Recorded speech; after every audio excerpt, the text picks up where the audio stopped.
The Amish by Marilyn Bousquin. Introduction. Who are the Amish? If you were to travel to Lancaster, Pennsylvania, you would likely see a horse-drawn buggy clip-clopping down the road.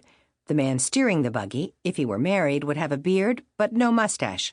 He would be wearing a straw hat in summer or a black felt hat during other seasons, and suspenders to hold up loose pants. You might see a group of children walking to a one-room schoolhouse. The girls would each be wearing a simple white prayer cap or bonnet and a dress with an apron over it. If you had traveled to Lancaster 200 years ago, the scene might have been the same, but the man in the buggy and the children walking to school would not have stood out to you. Back then, the horse-drawn buggy was the mode of transportation for most Americans, who also wore simple, homemade clothing, and it was common for American children to walk to one-room schoolhouses. Who are these people? They are the Amish, people who follow the same rules and customs their ancestors did when they came to America from Europe more than 300 years ago. Those ancestors fled Europe to escape persecution, live by their values, and farm the land. Even as American society and culture changed, as people began driving cars, traveling by plane, watching television, wearing fancy store-bought clothing, and attending large public schools, the Amish held to their simple lifestyle and traditional ways. To this day, most Amish people do not use electricity in their homes, nor do they watch television. They send their children to small schoolhouses. They wear handmade, simple clothing and travel most often by horse and buggy. How do the Amish maintain their separate identity within mainstream America? What conflicts have they faced as a culture within a culture? Let's find out. Amish differences.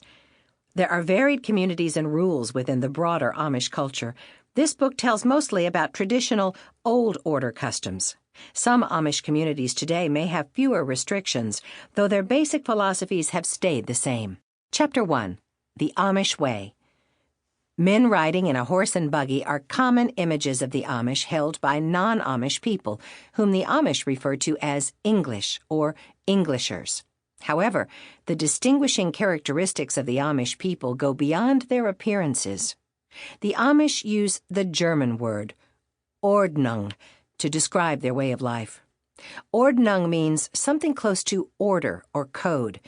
It provides the Amish with guidelines for living, a set of rules that helps the Amish live separately from most of the modern world. Clothing is an example. Amish clothing is simple and uniform. Most of the time, Amish men are expected to wear a hat with a brim and a vest. Amish women are expected to wear a dress, usually with an apron and a cape, and a head covering. Language differences. The Amish speak Pennsylvania Dutch, a dialect of German, at home and at church. English is their second language, which they use to speak to their non-Amish neighbors. The Amish refer to outsiders as English because their neighbors speak the English language. Ordnung includes such things as prohibiting electricity or telephones in the house, prohibiting the ownership of automobiles, and calling for German to be spoken at home and in church. Ordnung helps the Amish to uphold their old-world traditions in a modern society. It also provides a sense of group identity and belonging to a community. The Amish put their community's needs before their individual needs. This perspective reflects the idea of Gelassenheit.